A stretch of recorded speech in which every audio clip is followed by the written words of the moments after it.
Hello everyone, welcome to today's class. आज के lecture में हम लोग 3D स्टार्ट करेंगे। 3D में सबसे पहले हमें डायरेक्शन कोसाइन को अंडरस्टैंड करना। अगेन रिलेटेड वेक्टर से ही है, डायरेक्शन कोसाइन उसी का है, बस यहां पर हम specifically direction cosine of a line की बात करते हैं। ठीक है, चलो टॉपिक स्टार्ट करते हैं। तो डायरेक्शन कोसाइन हमारे क्या होते थे? एल, एम, एन, इनको नाम देते थे हम। ठीक है, मान लो ये लाइन है हमारी। ठीक है, ये वाली। अब ये लाइन एक्स एक्सिस के साथ कुछ एंगल बना रही है, वाई एक्सिस के साथ कुछ एंगल बना रही है, जेड एक्सिस के साथ कुछ एंगल बना रही है। ठीक है, एक्स एक्सिस के साथ अल्फा एंगल है। ठीक है, वाई एक्सिस के साथ बीटा एंगल है, जेड एक्सिस के साथ गामा एंगल है। ठीक है, alpha is angle with X axis, beta है angle with Y axis, gamma हो गया एंगल विद जेड एक्सिस। ठीक है, तो इसका जो कॉस लेंगे हम, ठीक है, वो हमारे एलिमेंट हो जाएंगे। एल क्या हो गया? Cos alpha. एम क्या हो गया? Cos beta. एन क्या हो गया? कॉस का। ठीक है, जो भी लाइन है उसका एंगल अगर हमें X axis Y axis Z axis के साथ पता है तो उसके हमें डायरेक्शन कोसाइंस पता है। ठीक है, ये तो एंगल के रिस्पेक्ट में बात हुई।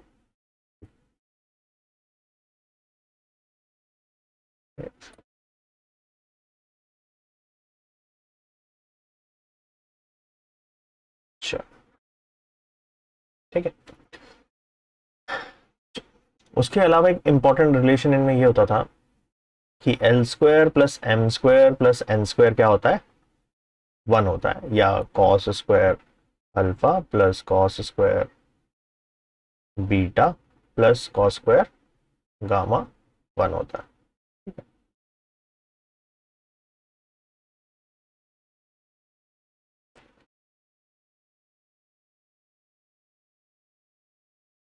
हमने अभी सिर्फ दो रिलेशन देखे हैं। एलिमेंट क्या है?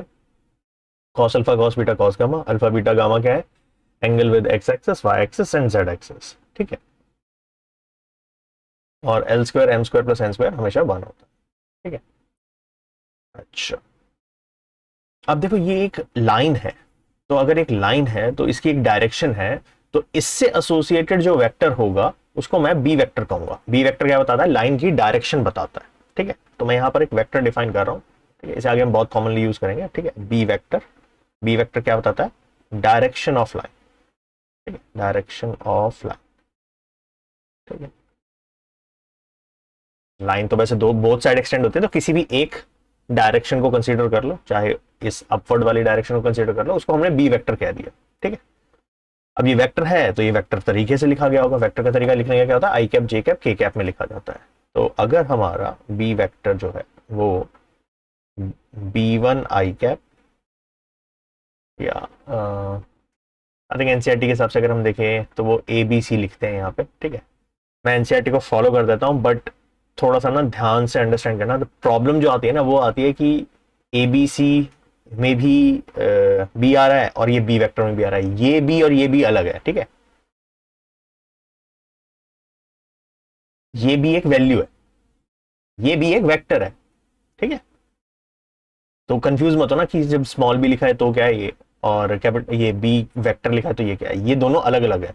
वैसे B one B two B three भी लिखा जा सकता है। ठीक है, लेकिन एनसीईआरटी में ऐसा लिखा है तो मैं उसी को फॉलो कर रहा हूँ, ताकि कल कोई तुम बुक बुक पढ़ो या किसी रेफरेंस बुक में भी लिखा हो तो ऐसा लिखा जाता है इसे। ठीक है, जो मैं डेफिनेशन दूंगा उसके हिसाब से अगर तुम चलोगे तो तुम्हें इस नोटेशन की कभी जरूरत पड़ेगी भी नहीं। ठीक है, बी वेक्टर मिल गया। अच्छा, अब अगर मैं तुम्हें बोलूं, यहां पर दो टर्म्स में डिफाइन कर देता हूं। कभी कभी क्वेश्चन में बोलेगा direction ratio of a line, और कभी कभी बोलेगा direction cosine of a line. तो तुम उससे ये बी वेक्टर कैसे लिख सकते हो वो चीज समझ लेते हैं। ठीक है, direction ratio of a line. ठीक है, बेसिकली किसकी बात कर रहा है, अगर डेफिनेशन वाइज जाए तो इसका मतलब क्या है, कंपोनेंट ऑफ बी वेक्टर, और बी वेक्टर के कंपोनेंट है क्या हमारे, ए बी सी। ठीक है, ए बी सी ऑर्डर में लिखे जाएंगे, पहला वाला आई के लिए, दूसरा वाला जे के लिए, तीसरा वाला के लिए। ठीक है, तो क्वेश्चन में अगर कल को गिवन है कि किसी लाइन की डायरेक्शन रेशियो 1,2,3 है, तो मतलब उसका बी वेक्टर क्या मिल जाएगा, या उस लाइन की डायरेक्शन क्या होगी, 1i 2j 3k की तरफ होगी। ठीक है, अगर वहीं पे डायरेक्शन कोसाइन बोला गया है, direction cosine of a line, ठीक है, तो वो भी कंपोनेंट ही होते हैं, लेकिन component of B cap vector. ठीक है, और ये कंपोनेंट क्योंकि डायरेक्शन कोसाइन को रिप्रेजेंट कर रहे हैं, तो डायरेक्शन कोसाइन हमारे तो क्या होते हैं, एल एम एन। ठीक है, अगर तुम्हें किसी लाइन का डायरेक्शन कोसाइन निकालना है तो क्या करो, बी वेक्टर अगर गिवन है तो उसको एक यूनिट वेक्टर बना दो, बी कैप बना दो उसका। ठीक है, और उसके जो भी कंपोनेंट होंगे वो एल एम एन होंगे हमारे। ठीक है, जैसे अगर मैं इसी का एग्जांपल लूं, इन जनरल मैंने बी वेक्टर लिखा है, अगर मुझे यहां से बी कैप बनाना है तो बी कैप की मतलब यूनिट वेक्टर की डेफिनेशन क्या होती है, vector divided by magnitude.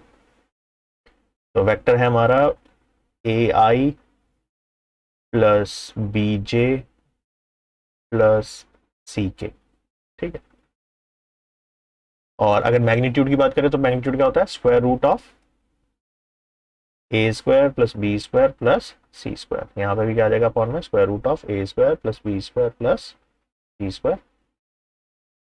Same यहाँ पे A square B square C square. ठीक है, ये वैल्यू जो है ये तुम्हारा एल हो गया। ठीक है, सेकेंड वाली जो वैल्यू है ये तुम्हारा एम हो गया। ठीक है, कंपोनेंट है ना, बी कैप वेक्टर के जो भी कंपोनेंट है वो एलिमेंट है। ठीक है, तो वो इतने कॉम्प्लिकेटेड तरीके से लिखे जाते हैं, वैसे तो सिर्फ बच्चे कई फॉर्मूले की तरह याद करते हैं, चॉइस तुम्हारी है। ठीक है, तुम्हें लगता है फॉर्मूले से तुम्हें ज्यादा समझ में आता है, तुम फॉर्मूले से कर लो। ठीक है, नहीं तो डेफिनेशन समझ लो, मुझे नहीं लगता कि उसके बाद इतने कॉम्प्लिकेशन की जरूरत पड़ेगी। ठीक है, डायरेक्शन को साइन निकालने के लिए बोलेगा तो क्या करो, यूनिट वेक्टर बनाओ, उसके जो भी कंपोनेंट आ रहे हैं आई जे के साथ जो भी वैल्यूज है वो यूनिट वेक्टर वो एलिमेंट है। ठीक है,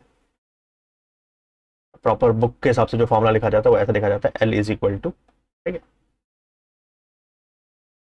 plus minus A upon square root of A square plus B square plus C square. अगर तुम फॉर्मूला फॉर्मूला खाली याद करके जाओगे तो तुम्हें दिक्कत ये होगी कि यहाँ पे तुम्हें याद ये रखना पड़ेगा ए बी सी थे क्या, बी वेक्टर के कंपोनेंट। ठीक है, L is equal to this, M is equal to plus minus B upon square root of A square B square C square. अभी बताता हूँ ये प्लस माइनस क्यों आया, और एन हो गया plus minus C upon square root of A square B square C square. ठीक है, क्योंकि इसमें तो कहीं नहीं आ रहा, फिर यहाँ क्यों लिखा हमने इस तरह से।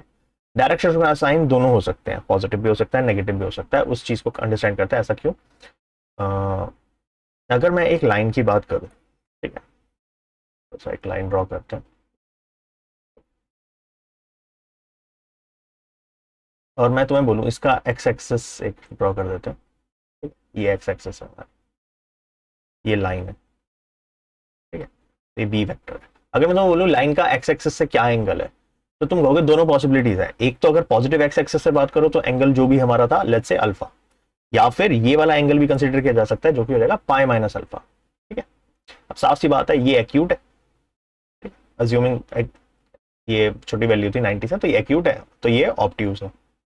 ठीक है, अब जो कॉस होता है, अगर मैं कॉस अल्फा लूंगा तो वो पॉजिटिव आएगा, क्योंकि एक्यूट एंगल मतलब लेस देन 90 के लिए पॉजिटिव आएगा, लेकिन अगर मैं कॉस पाई माइनस अल्फा लूंगा तो वो क्या आएगा, नेगेटिव आएगा। तो उस पॉसिबिलिटी को कवर करने के लिए, क्योंकि देखो लाइन के लिए मैंने बोला ना बी वेक्टर लेना है, बी वेक्टर इस तरफ भी हो सकता है, अपवर्ड ऐसे भी हो सकता है, तो डिपेंड करता है। ठीक है, किसी को भी कंसीडर किया जा सकता है, दोनों ही करेक्ट है, तो इसलिए इस एम्बिग्युइटी को हटाने के लिए दोनों वैल्यूज कंसीडर की जाती है, प्लस माइनस। कभी कभी ऑप्शन में प्लस माइनस गिवन होगा, कभी कभी नहीं भी गिवन होगा। ठीक है, पॉजिटिव ले लेते हैं, ऐसे कोई दिक्कत नहीं है। चलो, ये हो गया क्लियर। तो अब तुम्हारी मर्जी है, या तो LMN का ये फॉर्मूला याद करो, फिर कॉस अल्फा वाला याद करो, और L square M square N square add करके 1 होते हैं, ठीक है। वो वेरीफाई भी यहाँ से हो रहा है, अगर इसका स्क्वायर करके इसका स्क्वायर करके इसका स्क्वायर करके तीनों को ऐड करोगे तो न्यूमरेटर डिनोमिनेटर सेम बन जाएगा, ठीक है। या फिर सिर्फ ये याद कर लो जो यहां पर मैंने दी है, बेसिक डेफिनेशन कि डायरेक्शन रेशियो क्या होता है, component of B vector, B vector direction बताती है, और डायरेक्शन कोसाइन क्या होता है, component of B cap unit vector, बस, ठीक है। बाकी मर्जी है, फॉर्मूला भी याद कर लेना, कोई बहुत कॉम्प्लिकेटेड नहीं है, क्वेश्चन अगर आता है तो ये है कि इससे जल्दी भी हो जाएगा। चलो, डायरेक्शन कोसाइन के बारे में होगी काफी बात, इस पर क्वेश्चन लगाएंगे, क्वेश्चन ज्यादा समझ में आएगा, ठीक है। उससे पहले कुछ बेसिक फॉर्मूले जो बचपन वाले होते थे हमारे, 3D पढ़ रहे हैं ना, तो सेम फॉर्मूले एक्सटेंडेड है जो तुमने 2D के लिए पढ़े थे, सेम वही 3D में डिस्टेंस फॉर्मूला पढ़ते थे हम। मान लो हमारे पास 2 पॉइंट्स हैं, ठीक है, एक पॉइंट ये P है, एक Q है, इसका कोऑर्डिनेट x1 y1 z1, इसका x2 y2 z2 है, तो डिस्टेंस कैसे निकालेंगे, x2 माइनस x1 का square plus y2 minus y1 का square plus z2 minus z1 का स्क्वायर, उसका स्क्वायर रूट ले लेते थे, ठीक है। 2D के अंदर सिर्फ x और y वाला होता था, इसमें अब z अगले एक्सटेंड हो जाएगा, तो कोई नया फॉर्मूला नहीं। मिड पॉइंट फॉर्मूला क्या होता था हमारे पास, मिड पॉइंट फॉर्मूला होता था, अगर मान लो ये x1 y1 z1 है, ये x2 y2 z2 है, ठीक है, और तुम्हें बीच में एक पॉइंट निकालना है जिसका कोऑर्डिनेट x y z है, तो कैसे निकालते थे, x1 plus x2 by 2, y के लिए कैसे निकालते थे, y1 प्लस y2 बाई 2, अब z आ गया तो बस z1 प्लस z2 बाय, कोई अलग नहीं है, सेम पुराने फॉर्मूले, ठीक है। ये क्या होगा ना, क्वेश्चंस में इधर उधर बीच में जरूरत पड़ेगी छोटे छोटे फॉर्मुलों की इनकी, तो इसलिए पता होना चाहिए कि 3D में सेम फॉर्मूले चलेंगे, बस जो चीजें एक्स वाई के लिए एप्लीकेबल थी वही अब जेड पे भी चलेंगी। सेक्शन फॉर्मूला कैसे होता था, अगर रेशियो होती थी m1 m2, तो क्या होता था m1 x2 plus m2 x1, ठीक है, m1 x2 plus m2 x1 upon m1 plus m2, इससे ये बीच में पॉइंट मिल जाता था अगर किसी पर्टिकुलर रेशियो में डिवाइड करना है उस लाइन को, लाइन सेगमेंट को बेसिकली। y के लिए क्या हो जाता था m2 y2 plus m2 y1 upon m1 plus m2, z के लिए क्या हो जाएगा m1 z2 plus m2 z1 upon m1 plus m2, कुछ अलग नहीं है। 3D में वो वाले पुराने वाले फॉर्मूले सेम है, बस जो x के लिए पड़ा y के लिए पड़ा वही z पे डाल दिया, ठीक है। डिस्टेंस मामले में x y और z तीनों ही ऐड होंगे, ठीक है, सब्ट्रैक्ट करके। चलो, बेसिक खत्म, क्वेश्चंस लगाते हैं, क्वेश्चन से क्लैरिटी मिलेगी, ठीक है। चलो, पहला क्वेश्चन कह रहा है, if a line makes 90 degree 60 degree 30 degree with positive direction of x y and z axes, find direction cosine. तो जब वैल्यूज एंगल गिवन है तो तुम्हें वही कंसीडर करने हैं जो दे रखे हैं उसने, ठीक है। तो ये हो गया एक तरह से, अगर ये एक्स एक्सेस के साथ एंगल है तो हमें ये अल्फा गिवन है, अगर ये वाई एक्सेस के साथ एंगल गिवन है तो ये बीटा गिवन है, और जेड एक्सेस के साथ गिवन है तो गामा गिवन है। तो डायरेक्शन कोसाइन का फॉर्मूला नाम में छुपा है, कोसाइन, कॉस ले लो इसका, ठीक है। तो L is equal to cos alpha is equal to cos 90, what is cos 90, 0। M is equal to cos beta is equal to cos 60, cos 60 कितना होता है, sine 30 1/2। N is equal to cos gamma is equal to cos 30 जो कि होता है sign 60 यानी √3/2, ठीक है। अब हो सकता है आंसर इस तरह से लिखा गया हो 0, 1/2, √3/2, LMN को कॉमा डाल के लिख देते हैं, ठीक है। यहां से एक कॉन्सेप्ट थोड़ा सा और समझ लेते हैं। मान लो मुझे इस लाइन की डायरेक्शन लिखनी है, मुझे बी वेक्टर लिखना है, तो तुम बी वेक्टर लिखो या बी कैप वेक्टर लिखो, तुम्हें तो डायरेक्शन से मतलब है ना, तो तुम बी कैप लिख लो। बी कैप कैसे होता है, LIMJNK, मतलब ये कंपोनेंट है ना, ये LMN जो होते थे हमारे, ये कंपोनेंट है बी कैप वेक्टर के, तो बस इसके साथ IJK लगा दो, तो 0I plus 1/2J plus √3/2K। Although उसने मांगा नहीं है इस क्वेश्चन में, पर आगे किसी क्वेश्चन में जरूरत पड़ जाएगी तो मैं वहां पे इस चीज को रिलेट कर रहा हूं कि तुम्हें अगर वेक्टर लिखना है तो तुम वेक्टर भी लिख सकते हो, ठीक है। तो इस केस में एक्चुअली तो ये बी कैप वेक्टर है, करेक्टली तो बोला जाए, ठीक है। लेकिन पॉइंट इज, अगर मुझे डायरेक्शन चाहिए तो मैं इससे ले सकता हूं, फिर इसका जो भी यूज करना होगा वो कर लेंगे उस हिसाब से, ठीक है। नेक्स्ट, अब की बार बोल रहा है एक लाइन है जिसकी डायरेक्शन रेशियोज गिवन है, ये डायरेक्शन रेशियो है, कह रहा है डायरेक्शन कोसाइन निकालो। डायरेक्शन रेशियो मतलब ये बी वेक्टर के कंपोनेंट है, अगर मैं इससे डायरेक्टली बी वेक्टर लिखूं तो ये क्या हो जाएगा 2I minus 1J minus 2K, मुझे बी वेक्टर मिल गया, ठीक है। ये डायरेक्शन रेशियो का क्या मतलब था, component of B vector, B vector के साथ आई जे की लगा दो, लगा दिया, तो इससे बी कैप बना लो, क्योंकि बी कैप के जो कंपोनेंट होंगे वही क्या होंगे, उसके डायरेक्शन को साइन, तो 2 upon square root of magnitude, ये I plus minus 1 upon square root of magnitude वगैरह कर लेंगे ना, पहले मैग्नीट्यूड निकाल लेता हूँ, चलो हाँ नहीं करते, स्टेप बाय स्टेप कर लेते हैं। मैग्नीट्यूड निकालो, मैग्नीट्यूड क्या आ जाएगा, square root of 2 square plus -1 square plus -2 का स्क्वायर, तो कितना आ गया 4 4 8 9 9 का 3 आ गया, तो बी कैप फैक्टर क्या हो जाएगा, हर एक को 3 से डिवाइड कर दूं तो 2/3 आई माइनस 1/3 जे और -2/3 के, ठीक है। तो ये जो वैल्यूज हैं आई जे के वाली component of B cap vector, यही क्या होंगे हमारे एल एम और एन। तो मैं इसका अगर फाइनल आंसर लिखूं तो इस तरह से लिखा जाएगा L M N 2/3 comma -1/3 comma -2/3, ठीक है।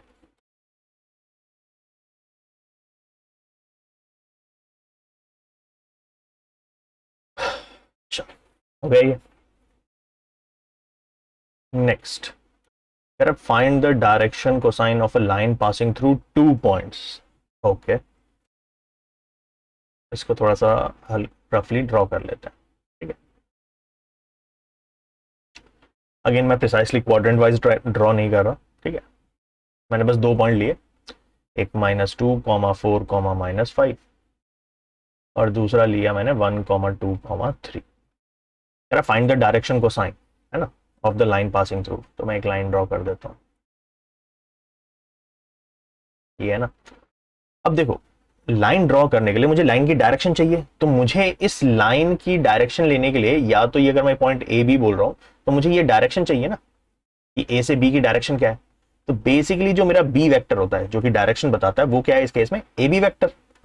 अब बेसिक पे आओ वेक्टर के, ए बी वेक्टर कैसे निकालते थे, बी वेक्टर माइनस ए वेक्टर, ठीक है। मतलब क्या करो, इसके कोऑर्डिनेट्स माइनस करके सॉल्व करो, बी वेक्टर माइनस ए वेक्टर, तो करना शुरू करते हैं।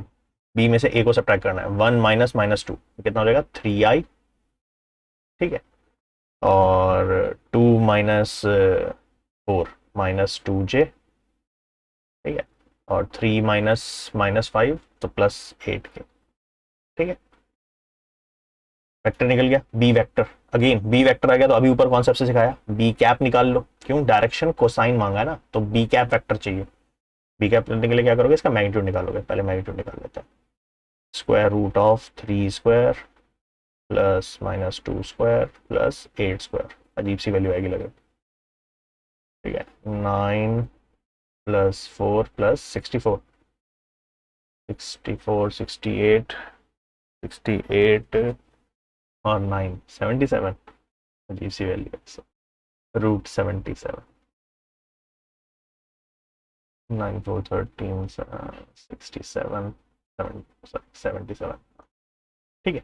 तो ठीक है, परफेक्ट स्क्वायर नहीं है, कोई बात नहीं, जैसा आ रहा है वैसे आने दो। तो बी कैप वेक्टर लिखो, मैग्नीट्यूड से डिवाइड कर देंगे हम, 3i upon √77 -2j upon √77 plus 8k upon √77। इसके जो कंपोनेंट है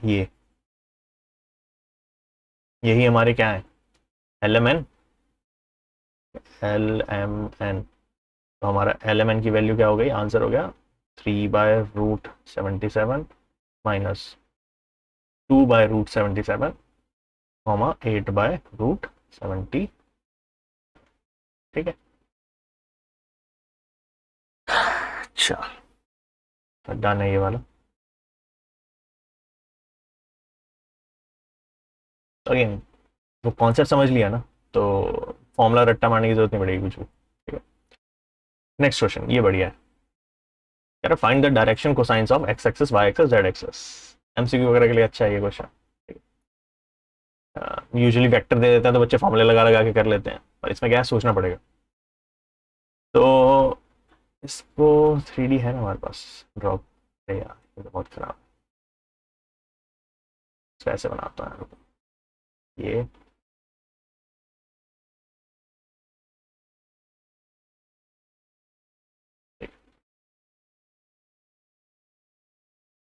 ओके, लेट्स से ये एक्स एक्सिस है, ये वाई एक्सिस है और ये जेड एक्सिस है, ठीक है। हमसे बोल रहा है कि find the direction cosine of X axis. पहले एक्स एक्सिस पे फोकस करते हैं। अगर एक्स एक्सिस की बात करें तो पहले हम एंगल के कॉन्सेप्ट से चलेंगे। तो मुझे इसका अल्फा बीटा गामा चाहिए, एंगल चाहिए बेसिकली। अब ये सोचो एक्स एक्सिस का एक्स एक्सिस से कितना एंगल होता है, इसका खुद के एक्स एक्सिस से कितना एंगल हो गया। फॉर पहले करते हैं फॉर एक्स एक्सिस अल्फा कितना हो गया, टेबल फॉर्म में कर लेते हैं। Alpha beta gamma x axis, ठीक है।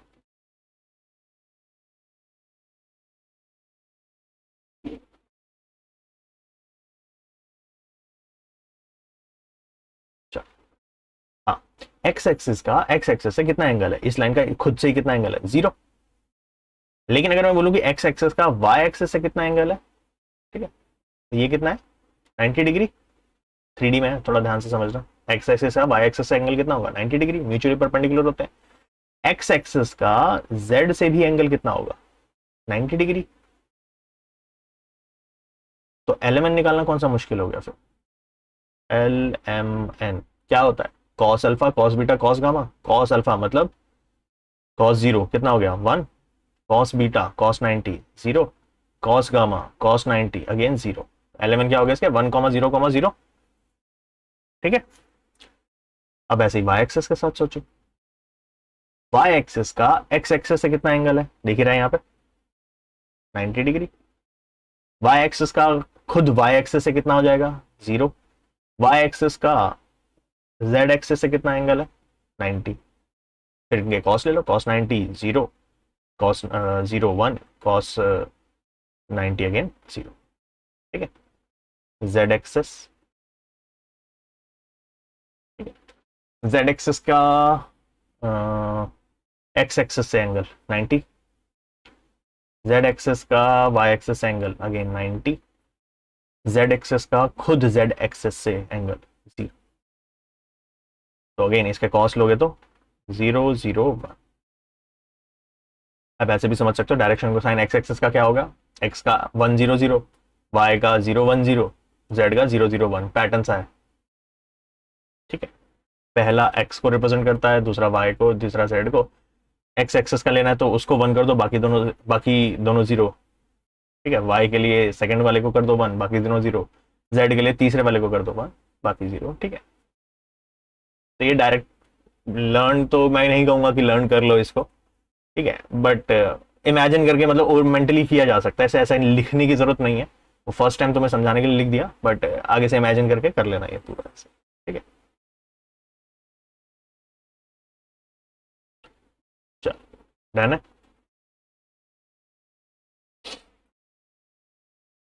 नेक्स्ट क्वेश्चन देखते हैं। Find the direction cosine of a line which makes equal angle with coordinate axis.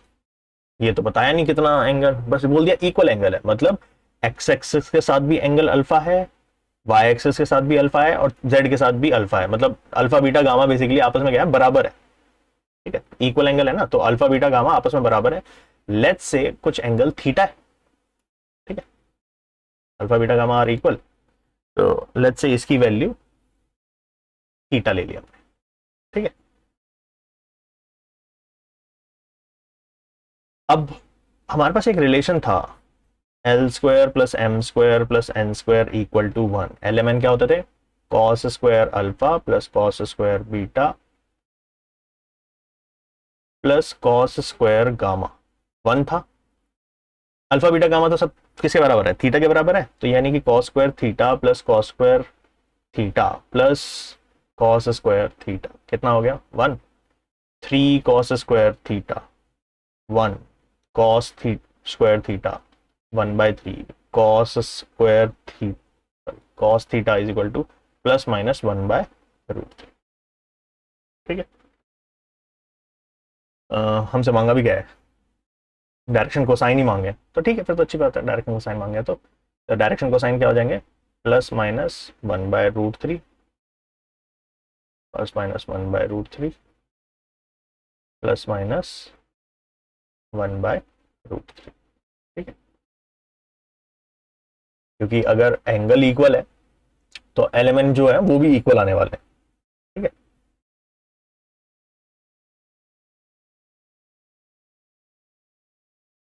L M N क्या है, cos alpha cos beta cos gamma.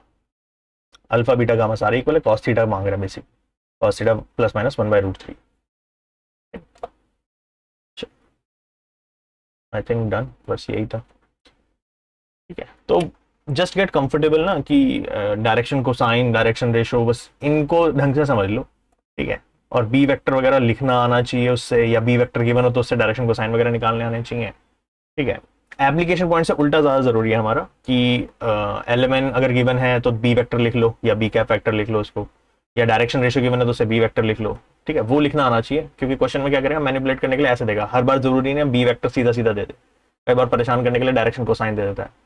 जैसे कोसाइन वर्ड आता है आधे बच्चे तो वैसे पता नहीं ऐसे लोग थे कि क्या होने वाला है अब इस क्वेश्चन में। ठीक है, तो 3D में आगे जब हम नेक्स्ट टॉपिक करेंगे लाइंस का, तो उसमें इसका बहुत बड़ा रोल है बी वेक्टर का। ठीक है, बहुत कुछ रिवॉल्व करेगा इस बी वेक्टर के राउंड, और वेक्टर्स के बेसिक्स फॉलो करने हमें बस। ठीक है, चलो आज के लेक्चर में इतना ही करते हैं, नेक्स्ट क्लास में मिलते हैं नेक्स्ट टॉपिक के साथ। Good day everyone.